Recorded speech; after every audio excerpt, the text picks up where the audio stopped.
Namaste and hello everyone. This is our 18th show. You will, those who have joined live, thank you very much. I can already see the feed is live on LinkedIn and YouTube, so that is fantastic.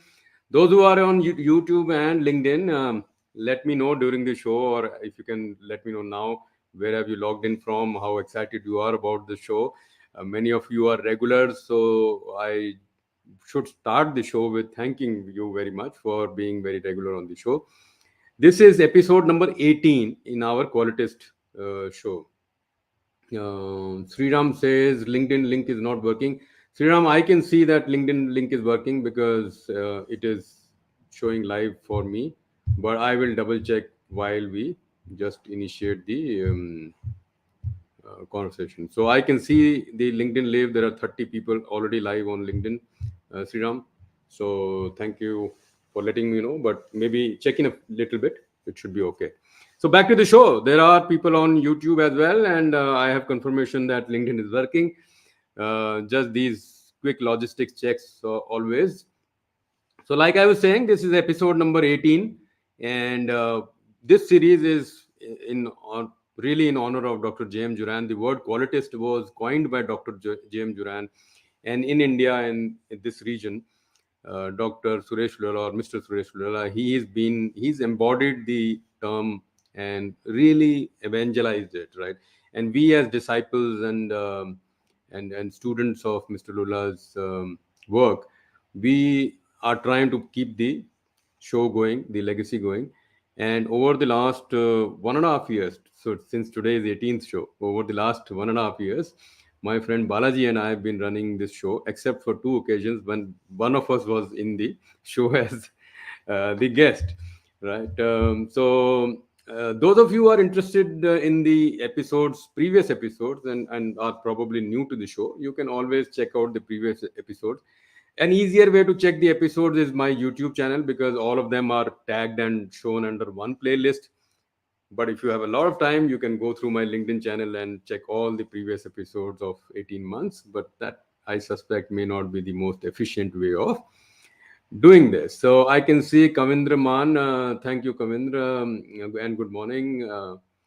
Ashikur Rahman also on the call. Vivekanand, a lot of people joining. Dr. Shweta, thank you very much for joining. Dr. Shweta is a previous guest on the show, so I will bring her name in. And yeah, quite a few people. I'm sorry I can't start the show with naming everybody, but during the show, if you ask a question, we will make sure that we try and bring your question in. So with this, and a quick reminder that those of you who want to check out the previous episodes are, welcome to check the YouTube channel. I will during the show leave the address of the YouTube channel as well. And one good news is that the next show onwards, we will be moving to Qimpro's newly made channel as well. So that will be even easier to locate. Okay. With that, I will bring Balaji Reddy, my partner in crime. Namaste. And Namaste. hand over to him to introduce the guest to us. And really not a guest. Once we introduce, you will know it's part of the family in many Yep. ways. But for the purposes of today's show, we have invited him more as the featured qualitist, so distinguished one. So over to you, Balaji, to introduce the guest and bring him in and Yeah, fire the sure. I first mean, shot. more pleasure. So 1.5 years, a year and a half of interviewing Qualitists, and it's also a special day today, Anshuman. It's Yes, Dr. Duran's 118th birth anniversary. The 24th yes. of December, 1904 is when he was born. So what a day. It Correct. was always, What yeah. a day. And Um, Professor Demings also went by recently. So yeah, this, his passing away. Yes, his yeah, passing away went by, uh, and so here this is Dr. Duran. Uh, hmm, 118. So let's get Anirudh Chakravarty up front. Of course, my introduction, the first time I met Anirudh was at the Qualtech Awards. It was, I believe, 2012. And I remember, I'll never forget, it was a bit of a comical thing that happened because we always start with the national anthem, right? And the audio file did not work. So Anirudh, got on the mic, and first he said we'll play the audio file, and it didn't work. So he said, "I'm sorry, there's some technical issue. So I think let's sing the national anthem ourselves." And he started singing it. And he was a little off key, I remember, but who cares? It's about the sincerity and not how well you sing it. And that was my introduction to Anirudh. And 2 years later, we celebrated the silver jubilee of the Qualtech Awards, and then we were co-judges. So that was when I interacted. So amazing. So Anirudh, of course, introducing him, more than 25 years of total experience in industry. And 22 out of these have been as a professional, passionate qualitist. He was very insistent, call me a passionate qualitist. So Anirudh, I'm living up to that. And he started his journey in the year 2000 as a qualitist when he uh, acquired the Six Sigma black belt. He's a master Six Sigma black belt in the year 2000. He's certified for Johnson Controls. And if my memory serves me right, Anirudh, either it's the Six Sigma black belt or was it the master black belt that No, you did with Michael Harry himself? no, it was the black belt first. The master The black belt black was. belt. Okay, so he was okay. So he did that with Dr. Michael Harry, and he's been a consultant since 2005 with Qimpro. So been with Qimpro, and very recently, I think in 2017, he joined KPMG, and now he's with Grant Thornton. So certified master black belt, just like we said so, and a certified EFQM, that's European Foundation for Quality Management, award assessor and trainer. And he's trained more than 5,000 people in Lean Six Sigma across the globe. He's worked with more than 65 different kinds of organizations, ranging from heavy engineering to power generation to glass, chemical, metals, healthcare, IT, aviation. He's putting us all to shame now. And he's facilitated teams to execute more than 600 projects. And wow, there's a cumulative cost savings of more than 500 crores of rupees. But recently, a landmark project which we have to mention was the National Demonstration Project for Lean in Healthcare under the auspices of the Quality Council of India. Also, is a key technical lead in enabling India's leading renewable energy company to become the world's first renewable energy organization to achieve the EFQM 5-star rating. Anirudh, you have a lot of questions coming up for you. You don't realize this with this kind of a background. So, wow, Anshuman, I think we're in August company here. I mean, look at what this Absolutely. is. Anirudh is both physically and work-wise intimidating, to say the least. Oh So, yeah, for those who haven't seen him, he is physically intimidating. He's a giant. and his work, his work, of course, is significant, especially in the last decade or so. Completely, I would say, blossomed is the word. And I couldn't be more proud because we worked together at some point in time, and so I can definitely add to the introduction you gave, Balaji, that I've known Anirudh since what? 2005. Yeah, maybe a little earlier. Earlier than that, oh, yeah. Initially as a student in my class, so and then of course as a colleague and and now somebody I can look up to as well. So I very proud of the journey. Back to you, Thank you. Balaji. Right. So, wow, Anirudh, let's fire away now. Get ready on the firing line. So, you're a Sure. distinguished, passionate qualitist, but we'd like to know about your journey. Where did it actually start? Any initial interest? How did you get into quality? And then, of course, you could cap it up with, we have our favorite question. How did you meet Suresh Lodha? Ah. Okay, good morning, everybody. Good morning, and it's a real pleasure to be the Qualitist of the month and to be on the show. It's an absolute honor that I can't even start to describe how big this occasion is for me, and to be interviewed by my mentor, the very first mentor I ever had in the field of quality and quality consulting, Anshuman. My prime reason for becoming a consultant was the inspiration, Anshuman.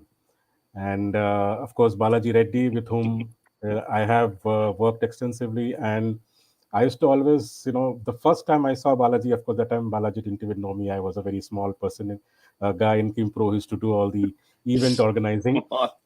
When he came at the Oberoi, when the first time you came and you spoke about your meeting with Dr. Deming and Dr. Juran when you on a trip to the US, it was, I don't remember the year now. It was something around possibly 2008, 9 or something. I'm not too sure about the year, but that's the first time I saw you, and I was like, wow, what an achievement for a person to have actually met, those the people whom we think as gods, to have met them in person. So yeah, I've always been in awe of you, Balaji, and for the kind of work you do, the institute you run, it's just amazing.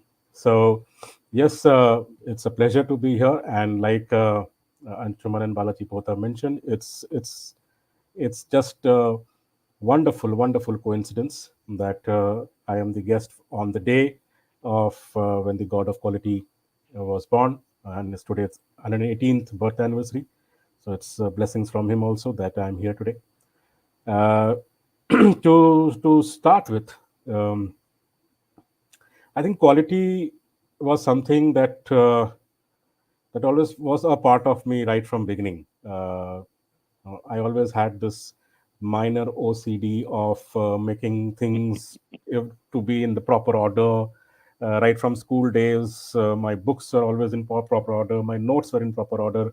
So anybody who wanted to refer to notes, it always had to be my notes. Even my professors used to take my notes for teaching. So I think that you know uh, in Hindi, what they say is that kida for ensuring things are always right, and of course to the irritation of my parents and my sibling at sometimes, that why you always have to be so finicky about everything, and everything have to be where they need to be.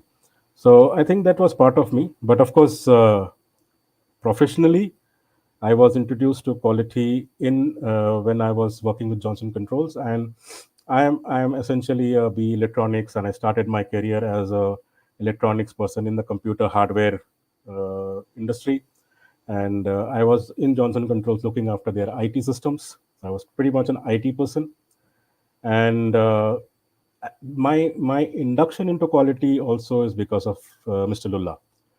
So in those days, if you remember, Anshuman, there was something called as IQRS, International Quality Rating Systems, by DNV Norway.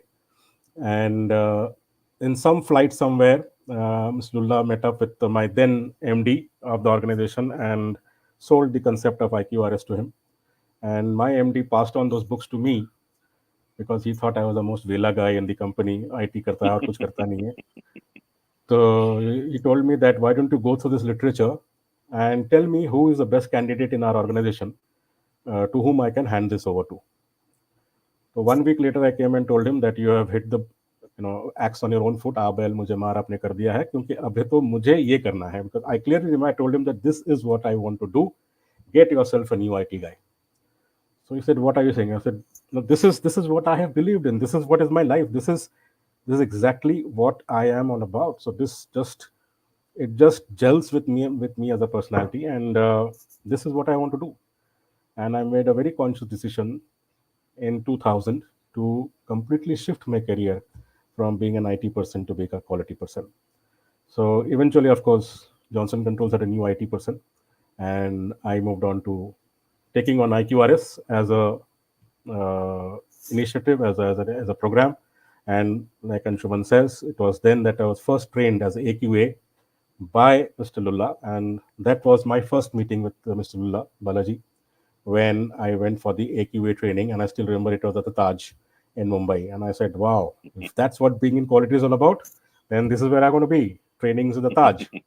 So, so that's how the whole journey started, and I was instrumental in implementing IQRS for about a year in Johnson Controls, and then Johnson Controls worldwide adopted the Six Sigma way of life, and every country had to nominate one person as a black belt to be trained as a black belt by Six Sigma Academy, Mike Harry, and his people.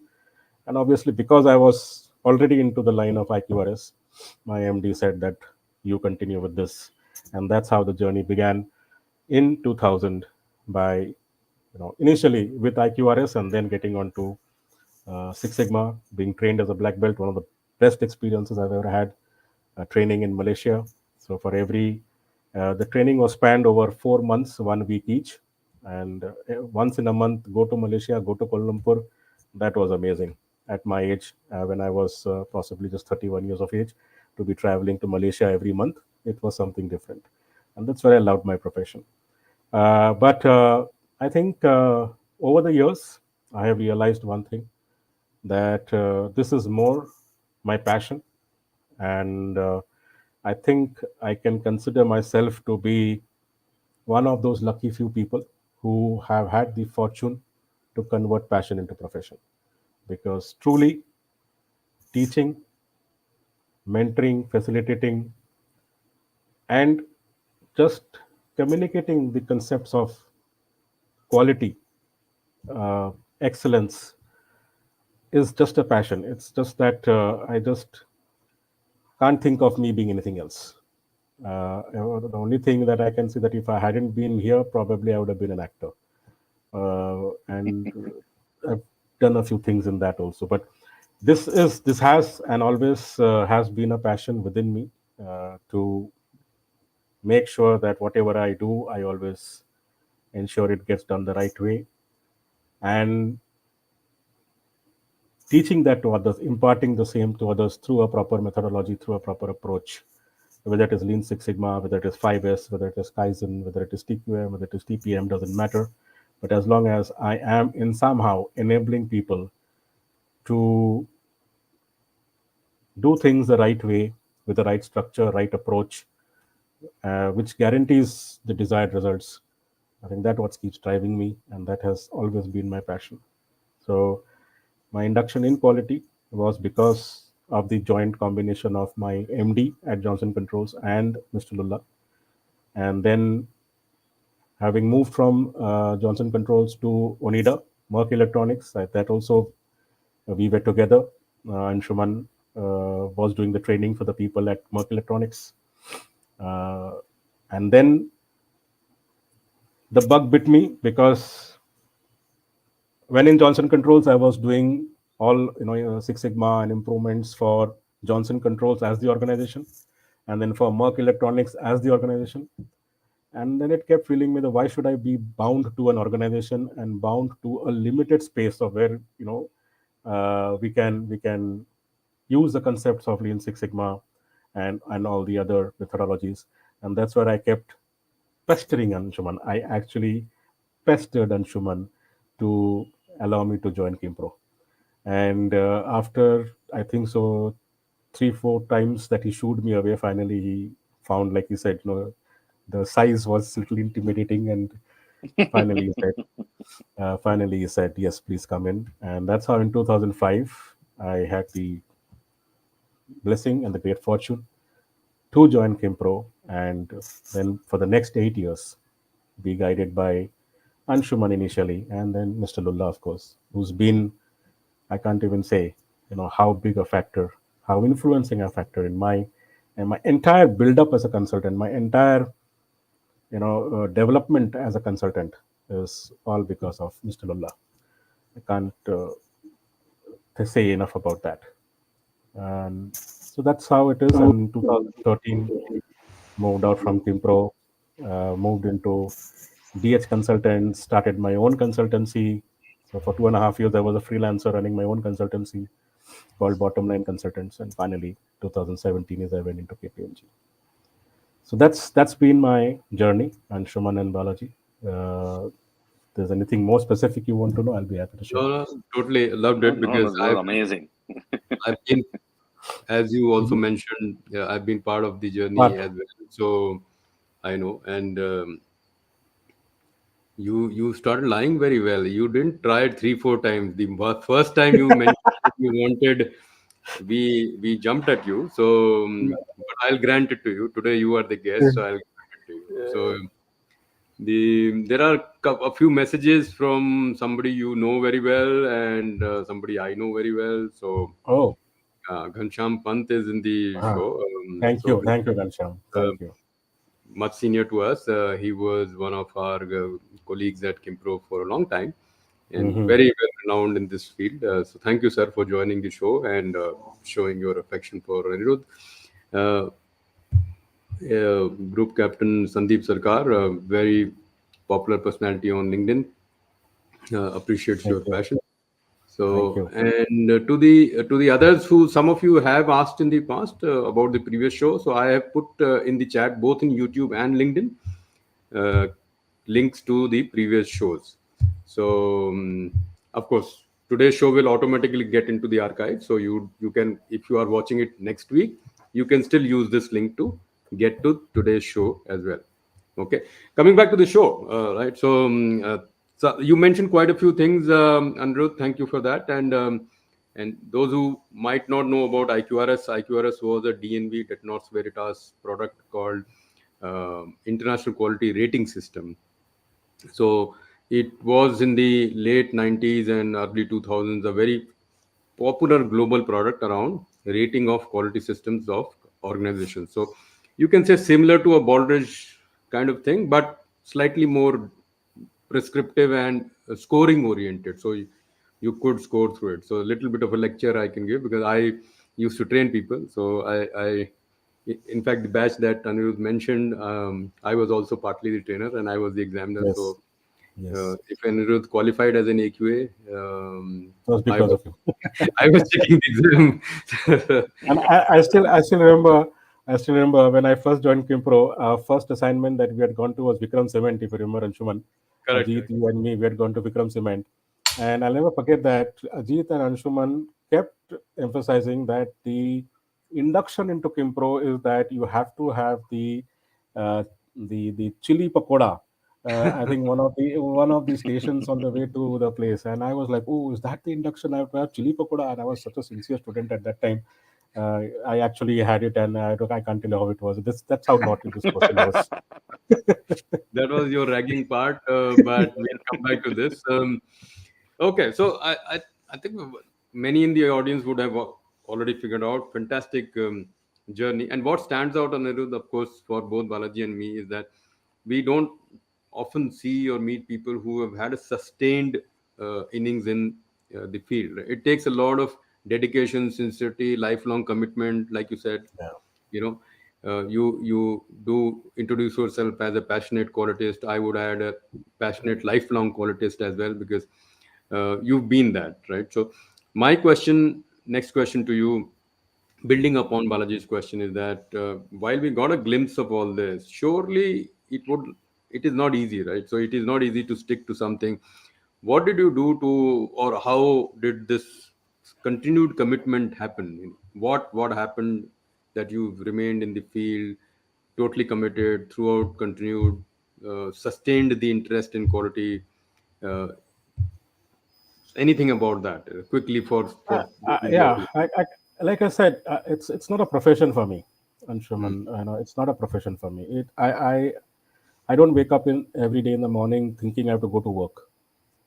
I wake up every day in the morning with the passion, with the drive that I can make a difference to someone somewhere in their, whether it is in their personal life, whether it is in their professional life. So that excitement to be an enabler, to help, I won't say help, but to influence people, and influence the way they work, influence the way they think. And it's a challenge. It doesn't happen easily. I mean, people are quite egoistic, people are quite resistant. They believe that what they know and how they do are the best ways. But to bring that around and I won't say convince, but kind of get into their understanding that yes, there can be something better to do, doing things in a better way. Then that's the drive that really keeps me going. That challenge uh, that I bring on to myself, I would say, or the challenge that is always I'm trying to address that. In what way can I facilitate people to see things differently, to do things differently, and to do things better? So the thing that has kept sustained and the passion that has been going is that is this drive, is this drive to always to be the influencer enabler in people thinking differently, doing differently, and not and I'm fortunate to have had the opportunities right throughout. So it's not that uh, I think if the opportunities had dried out somewhere in between, maybe I would have thought differently. But my good fortune has been that right all through these years, with the various organizations and various people that I have worked with, the opportunities have always kept coming. So whether it Yeah. has been power industry, whether it has been heavy engineering, whether it's been steel manufacturing, whether it's been renewable parts, or somewhere or the other, I've had God by God's grace, I've had the opportunities available to me right through, and that has what has kept me going. So well said. I think about the Sorry. Yeah. Before I hand it over to Balaji, I just want to add that there is a lesson for all of us in this, and I'm sure in the audience people would have caught this, but I'll re-emphasize that while Anirudh did say as a matter of saying by God's grace, but that God's grace is available to all of us, right? It is for us to take that opportunity and make convert that grace into or the blessing into something useful for us. Whatever be your way of thinking, either you credit destiny or your good fate or God or whatever be your way of thanking nature, the truth still remains that you have to still take that and make something out of it. And that Anirudh has done really well, because if you heard him speak in the last 7-8 minutes, he narrated the entire journey of his quality profession, and you will see that he kept building upon what he was not handed these opportunities. He kept building upon those opportunities, including finding roles which would help him progress his passion. So uh, I keep saying everybody during my coaching session, nothing moves if you don't move, right? So if you are not moving, things don't happen.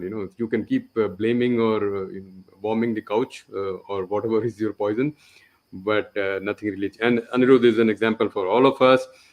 We draw inspiration, and I hope that people in the audience and those who will watch this show later also will draw that inspiration. And that's one of the reasons why we do these shows, right?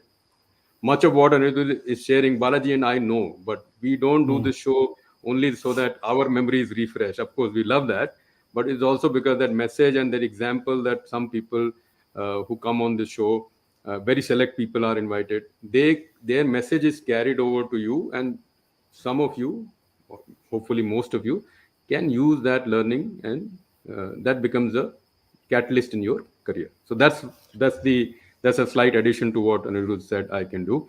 Balaji, over to you. Yep, great. So before I ask the question, just notice something, Anirudh. You're wearing the lapel pins on both collars. Yeah. There's the Qimpro. Yes. There's a Yes. Qimpro lapel pin. Yes. Wow, that's nice. Yes. I'm going to steal that idea. Next time I'm going to wear it too. Okay, one. So Well, it's coming it's to the something I do question. for every it's something I do for every Qimpro event. So it's proud to be. Yeah, Qimpro event, of course, we do that. Uh, But yeah. I think we should be also wearing the Qualitist badge. I think we owe Yeah. Lula sir that much as Mr. Suresh, so we should be wearing that. Right. Coming to this, what we had lined up for you, about our quality profession. I think you've been long enough and seen. You've moved, your companies, the cross organizations.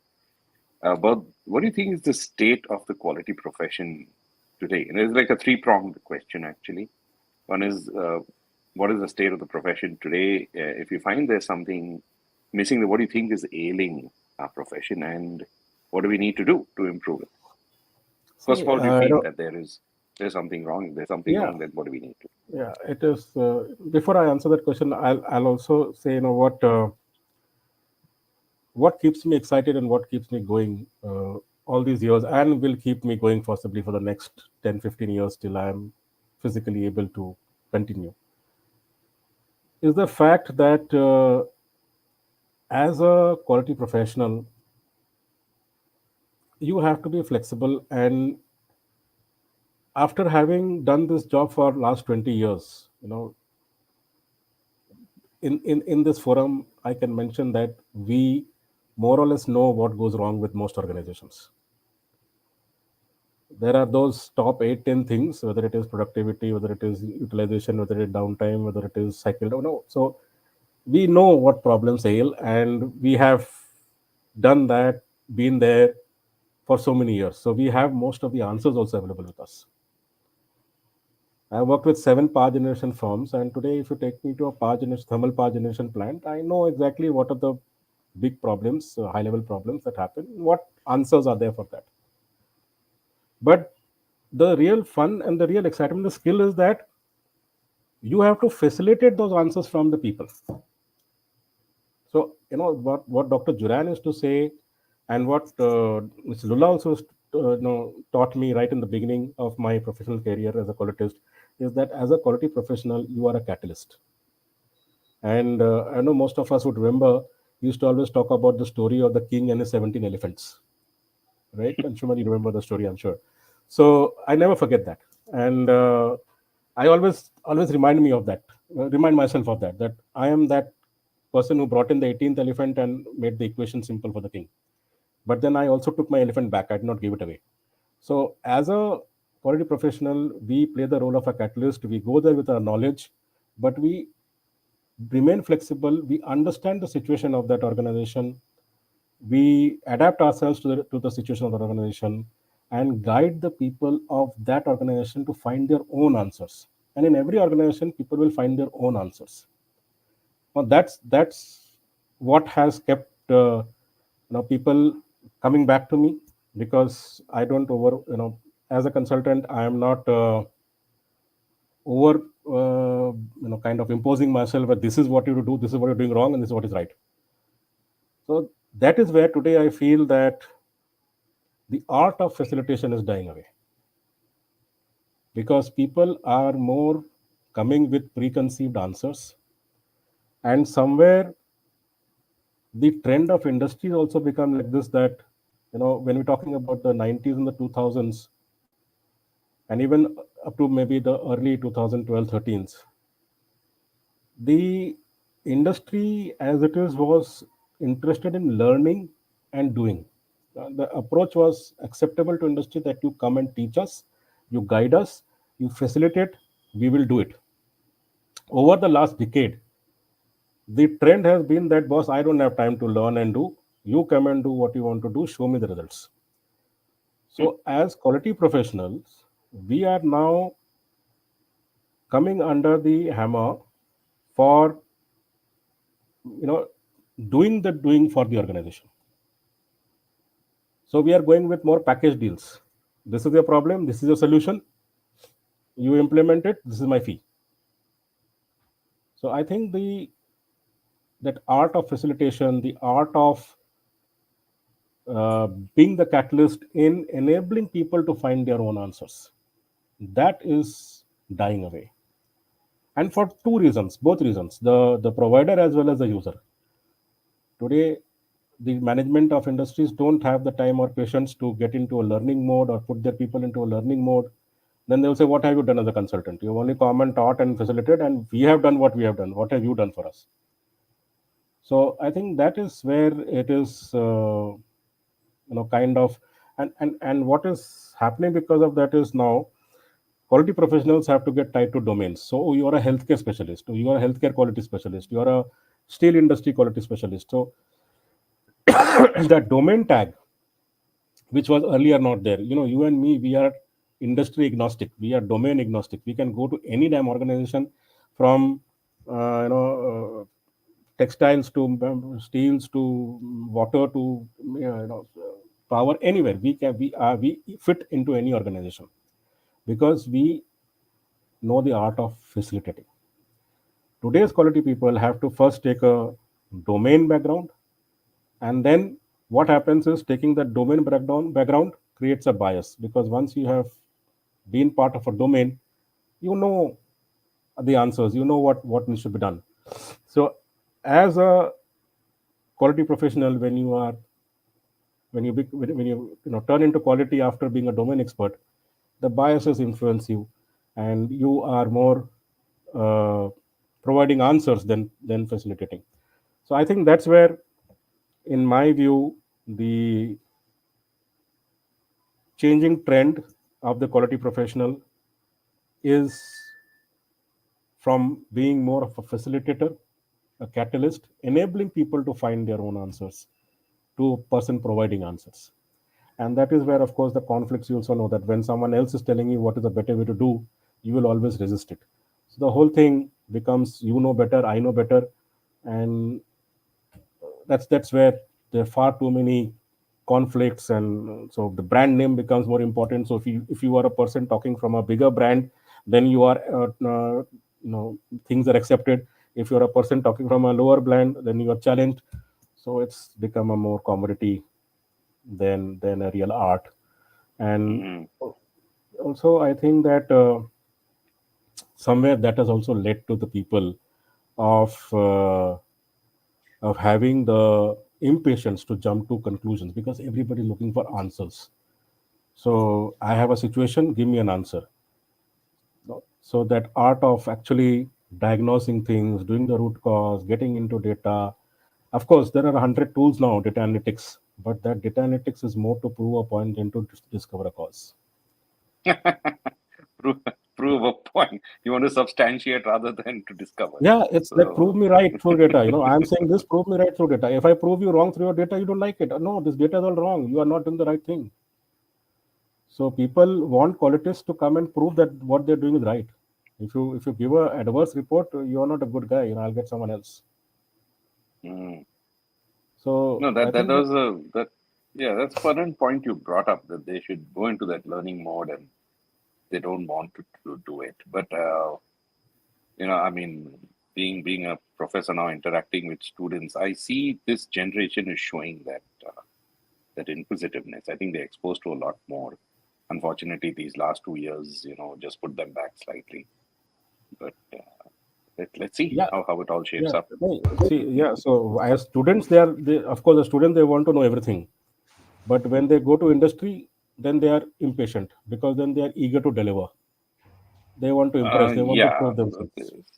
there's some of them who are getting into that startup mode. They want to set up their own. Yeah, because I interview so many people, Balaji, and for jobs and for even colleges, uh, they want me to come and interview the students, make them ready for facing the corporate interviews. So we do a lot of facilitating of college students, preparing them for their campus interviews. But there also, when we ask questions, how give them a situation, how would you go around understanding the situation, solving the problem. They are more like, okay, this is it. So these are the probable solutions, and we will test out the probable solutions, and whichever solution works best, we will take that. So so the data analytics and all that is getting more to validate solutions rather than finding causes. That curiosity to use data in a discovery mode is not there, which Yeah, which yeah. which is really exciting, because we have all, and so many myths get busted. And I if you allow me, I can. There are so many times when using that data has really busted myths, and Mhm. that's the real spark. When as a qualitist, you can change someone's legacy view or legacy opinion, that this is how it is and this is how it happens. But with the data and with patients, you really can show that it's not that way what you think. And then the spark that you see in there, oh, wow, this is something I never knew. And those are the eureka moments, really. In a steel Yeah, industry, they that was always believed, yeah. So, like in a steel industry somewhere, they always believed the thickness of the sheet influenced the productivity of the machine.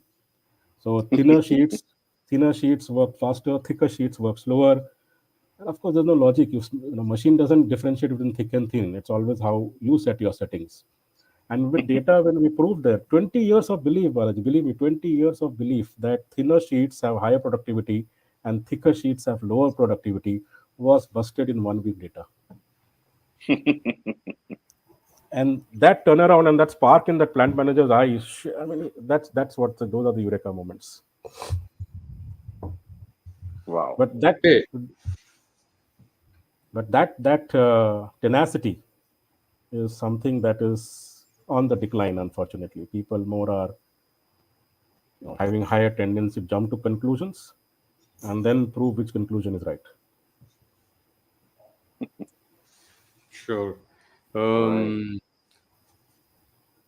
Fantastic description of what is ailing the profession, Anirudha, and you've seen over the last 25 odd years, 20 plus certainly, how the profession has changed, or and I do believe that some things have actually gotten better. For example, use of data. You did mention Yeah, the interest some younger people show in quality, definitely. And in some industries, quality has become pretty much part of the design process and the actual process itself. So in some ways, things are much better as well. And but yes, completely agree with how things have changed. But whenever this kind of a question comes, Anirudh, the next question is also there, that okay, so you are in the hot seat now. How can we, meaning all of us, the qualitist fraternity, people interested in quality or associated with quality, how can we change this? What can we do um, to make everything better for quality as such, right? So because I do believe that, and Balaji and I discussed this earlier as well, that we have a, you know the debt to pay to people like Dr. Deming, Duran, and all. So we've made a living. Our career is based on their teachings. Whatever they said 50 years ago or more, sometimes we are still teaching that and following that. yeah, So our career, we are putting bread and butter on the table, or roti and dal on the table for our family based on their learnings, right? So there is yes, yes, a debt of that we owe. yes, So to and they, it can only be repaid. We can't do anything for them. It can only be repaid in taking the profession forward. What yeah. would be your suggestion to do that?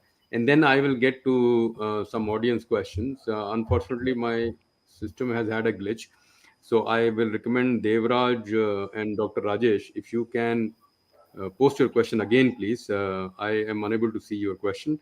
Uh, some issue with LinkedIn. So if you are still in the show, Devraj and Dr. Rajesh, I do remember you posting questions. I like those questions, but I'm unable to get to those questions now.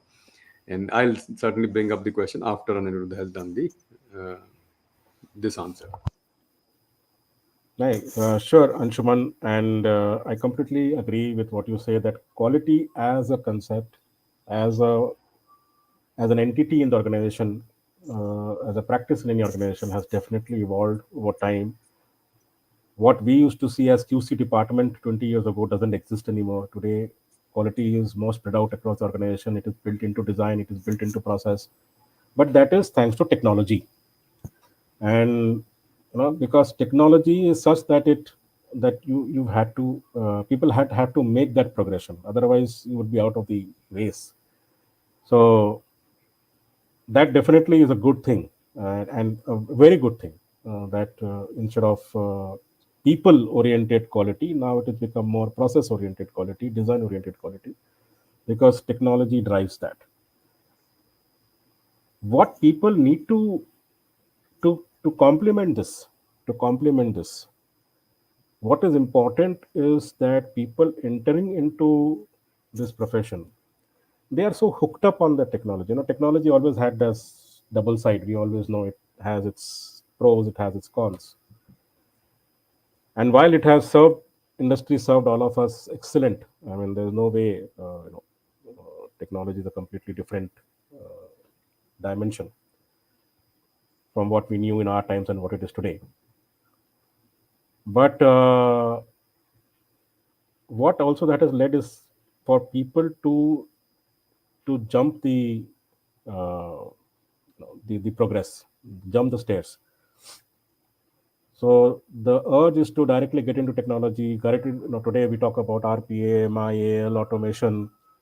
So they are more interested in entering those areas and directly working in those areas. But the basic fundamental of process, quality, understanding processes and having the ability to decode processes, identify problems in a process, and re-engineer process. So I think some amount of induction, some amount of time spent in basic fundamental process re-engineering should be the foundation, should be the stepping stone for getting into the next levels, which is the technology driven areas. Unfortunately, that's where I say the patience is less, and people really directly want to get into R, Python, and all kinds of technology solutions without creating the foundation of process. And that's where, yes, they will swim across, they will be, but I think internally they struggle more, which they could have, young people getting into industry. My suggestion is always that spend at least a year or two at the max in basic process understanding, process engineering, because once you have your foundation in process, then you can get onto any automation, any tool, and you will see your visibility of that is so much more better. Your thinking process, your thought process in applying the tool to the situation, applying the technology to the situation becomes so much more, because we don't bring technology first and then create a situation for technology. Many organizations that first bring in the technology, then we'll see how we use it, and that's where it all goes wrong. So you first have to create the purpose for the technology and then bring the technology in. Everybody is doing AI. Let us do AI. Where we will use AI, we don't know, but let's get it. Then we'll see where we what to do with it. That is like a solution looking for a problem. That's what. Yeah. Absolutely. Yeah. So that's how the thinking goes. I mean, most of the places I go, what do I do for AI? What do I do for ML? What do I do for RP? I said, first, you don't need them. This is You like just the old Hindi movie, Victoria number 203. मेरे पास चाबी है, ताला ढूंढ रहा हूँ मैं. I mean, we have been on the judge panel of so many these Lean Six Sigma projects, and you see that there are slides of using statistical tools. They're using histogram, they're using box plot, they're using integral plots. All kind of plots are there.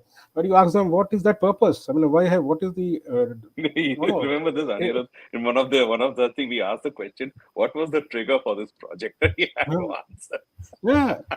So now people believe that showing tools, showing technology, fantastic presentation, that impresses. But where is the core? Where was the process? Where it was? What you did about it? That is all kind of in the undergrowth. So if you ask me, Anshuman, from my heart, from being old school person, I'm as much as an old school as you are. Of course, we develop ourselves and stay in touch with today's technology and keep in touch and keep ourselves upgraded with today's technology. But the basic fundamental of process understanding, process engineering, process analysis, I think without that core, if you're directly jumping the gun, And that's that where you miss reminds out. me, Anirudh, with your permission, of an example I often quote in some sessions, wherever some discussion of this kind comes, and I ask a question, I'll ask a question to the audience, which is your favorite quality organization and all. And many times Toyota word Yeah, comes in. Right? So yeah. so I do ask them, how do you think they build quality in their culture, right? So obviously they are not landing from Mars or Jupiter. They are people with flesh and blood and skeleton like bones like us.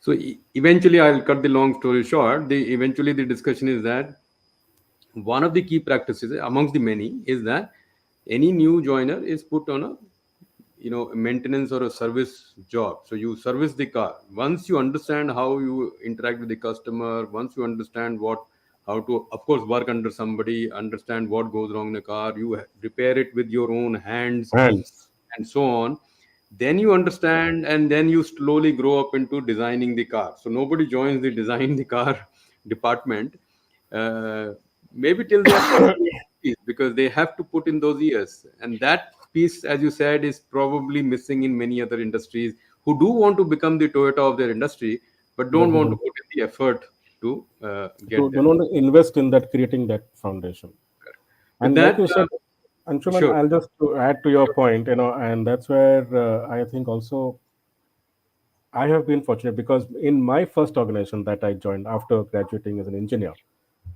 was CMS Computers, Hmm. and that the general manager over there, he said, "You may be an engineer, I don't care, but you have to spend 3 months working in the depot." And believe me, Anshuman, those 3 months that I worked at in the depot doing PCB level repair, and this is way back in 1996, actually Hmm. doing PCB, taking a solder iron and repairing a PCB and repairing printers, computers, looking at them inside out, understanding their entire configuration and structure.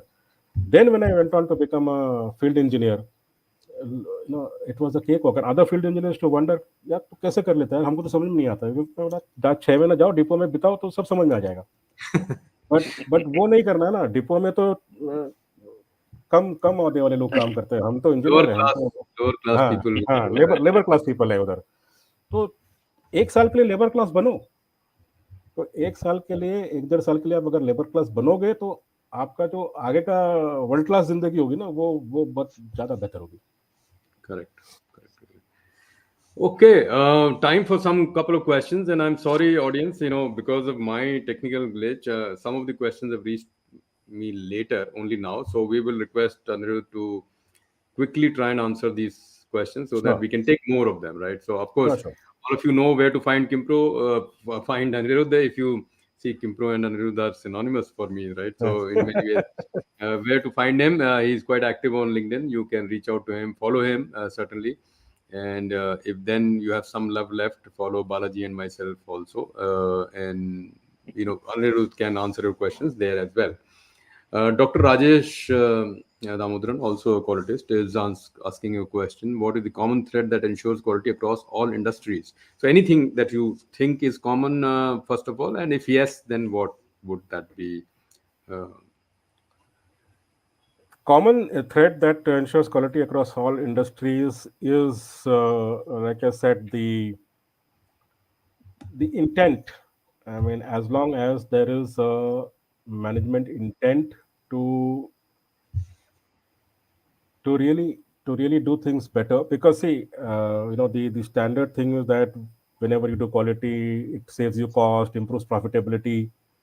So those, of course, cost saving and profitability are a common thread. No matter which industry you do quality, you'll always save cost and have better profits in that time. But from a program point of view, it is management intent. As long as management intent is there, no matter what industry you are in, uh, you can always successfully achieve better results through quality approaches. Well said. One more quickly from Devraj. He's asked a couple of questions, so I'll bring in one of them. Passion to profession, but passion has to be always ahead of the profession. As a consultant, how would you bring a zoom in and zoom out view while helping an organization to build quality culture? It is about converting non-believers into believers. So that is the passion. My passion is always to convert non-believers into believers. And my zoom in approach, I will be more into the face, into the picture, more hands on, more with them till they don't start believing. The moment they start believing, I put myself behind, I take my hands off. So if you are really looking at it, when there is a problem, and it has been a legacy problem for a very long time, and the common belief is this is how it is, we don't know, we've tried many things, but nothing much really can happen about it. So Hmm. in defining the problem, measuring the problem, till that gray area is in there, is can something happen about it? Is it really okay, we are doing what you're asking us to do, but इससे कुछ होगा नहीं यार. Hmm. Hmm. But Hmm. when it goes into that spark of analyzing the causes, then the light starts flickering at the end of the tunnel. And once they know the causes, then they know, yeah, these are things that we can tackle. So they start believing. So my journey will be hands-on, more granular, till the point they convert from being non-believers to believers. Once they become believers, then I don't have to do. Then I take myself off. Then it's their thing. That's a very important insight that you and I have always believed that quality is an enabling function. You help, you support, and like you said, you can help and support till a point where the function is capable of doing things on their own, and then it is time to get out of the way. Absolutely. So well said. Devraj has another question, but I'll leave that for you to answer over on LinkedIn. And Jayashri has a comment and a question, so I'll bring in the question quickly. Couple of questions around Quality 4.0 and all. So I think we don't have enough time to address that, but my general belief is that the fundamentals have not changed, No. and quality is still about what it used to be, and at least in our lifetimes might remain the same. 4.0 and 5.0 are, in my view, ways to sell conferences and books. Right. Nothing really fundamentally different. And I've been very vocal around in some panels around these. Now, if we live long enough, we might see quality 7.0, 8.0, 9.0, and it will not be different. But back to Jayashri's question, before we move to next one. My query is, Jayashri is asking, her query is, what do you mean by quality in the context of e-commerce quality marketing? Okay. So essentially in the e-commerce, does it influence digital marketing, Yeah, yeah, commercial yeah, property? Yeah, sure. yeah, Over to yeah. you. I mean, e-commerce is one area that we have worked. Flipkart, Amazon. Uh, so see, at the end of the day, when you talk about quality, what is quality? Quality is about delivering to the customer what the customer expects, what the customer needs, and facilitating that to happen. So whether it is the last mile delivery, or it is an on-time delivery, or customer returns, or even uh, the ease of scrolling on the front page, what kind of product should be put on the top half of the page, what comes with how the pricing structure should be there.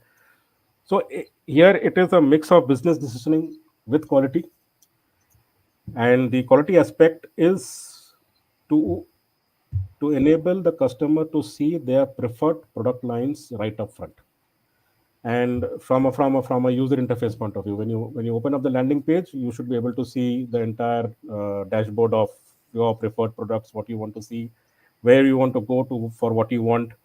So while there's a technology in designing that, but the intent behind it is the quality drive is to enable the customer to get what they prefer easily visible. And of course, the second part of it is the back office processes. There's a lot of back office processes in e-commerce, in terms of order confirmation, order delivery, the product quality. So yes, as much as in any other service organization, Sure. uh, the customer serviceability is definitely where quality comes in, and product delivery is the other thing. Thanks, Anirudh. Manikandan is a regular at our show, and a very distinguished quality professional in his own right. Is asking about any input for QC to QA when organization transform from startup to ramp up. Yeah, so in the startup context, his question basically means that how do we move from QC to or control to assurance in the startup environment? So starting startup to ramp up. Anything around this? Again, it is always going to be driven by business intent, because there is always a struggle that let us cover up the cost, let us cover up the investment first, and then we'll think about the rest. So first, let's make the business viable, and then all this thing like quality and all that can come in. The other is that if you start with assurance, then it may just take a little longer time, although I'm not really uh, no, confirming to that, but it may just take a little longer time. But at least you will be more confident of making a business viable. So it's always that chicken and egg story, Anshuman, that whether we start with it or we start after we have uh, become something. And my point of view always has been that you start with it, start from the beginning. The life cycle may be a little longer, but at least it is assured. So we are almost on time, and always look forward to comments by Devraj. Devraj is a previous, guest on this show. So thank you, Yes, good Devraj, for afternoon. attending and of course leaving some words of encouragement. Jayanand Acharya and quite a few others, Dr. Rajesh himself and others also. So thank you very much for your comments, and quite a good audience today. Anirudh, in spite of us being a Thank you. little worried that this is pre-Christmas and people may not turn up and all, I'm happy to inform that we had significant presence compared to previous recent shows. So Thank obviously you. you have a fan following, and both Balaji and My, I joined that fan following today. So thank you very much. I know, very insightful discussion. Of course, it's always a pleasure to talk to you, but this format was slightly different for me. When you and I talk, I end up talking more. So this time I didn't have that privilege. So thanks for that. Very proud to see how your thought process has grown and now how you have been able to help others. That is more important. All of us in the field, where will we take all this knowledge and experience if we can't help others while we are still absolutely. able to, right? So Absolutely. I don't want to be around at 75 and I can't really help people. I would rather help people now and do what I can at 75, right? So we'll Yeah. get there, We'll but do get what there. I can, but we can start today. So I have seen that spirit throughout the discussion in you, Anirudh, and totally appreciate. Both Balaji and I are extremely grateful for your time. With that, Thank you. a couple of quick reminders for the audience. We could not, of course, take some questions for reasons of time, and we are actually above time now. None of us likes to go beyond time, but we are a little above time today. Apologies for that. But the questions that remain unanswered, Yeah, Anirudh we'll, will take some time off and check the LinkedIn page, yeah. so or the YouTube. Uh, Uh, and another reminder for everybody is that the links that you used to join the show remain the links for the recordings. I get a lot of inquiry later on that where is the recording? Recording is on the same link that you used to join the show, or received as a prompt from either me or others during the show. So I received a couple of questions because of that technical glitch we had for some time. LinkedIn was not showing up the questions. So Anirudh, I'll share those questions with you sure. over email. I received them on messaging, which I just noticed. Not enough time now to cover them. With No that, problem. Balaji, any closing comments? You are the wiser of the three of us, so Really? we,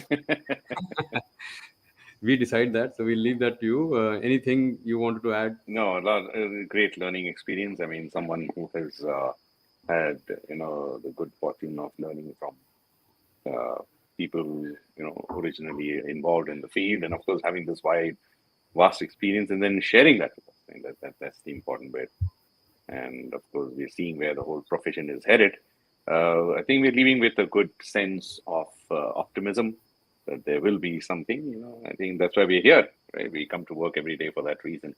We want to take this forward, and hope that the future generation has listened to this.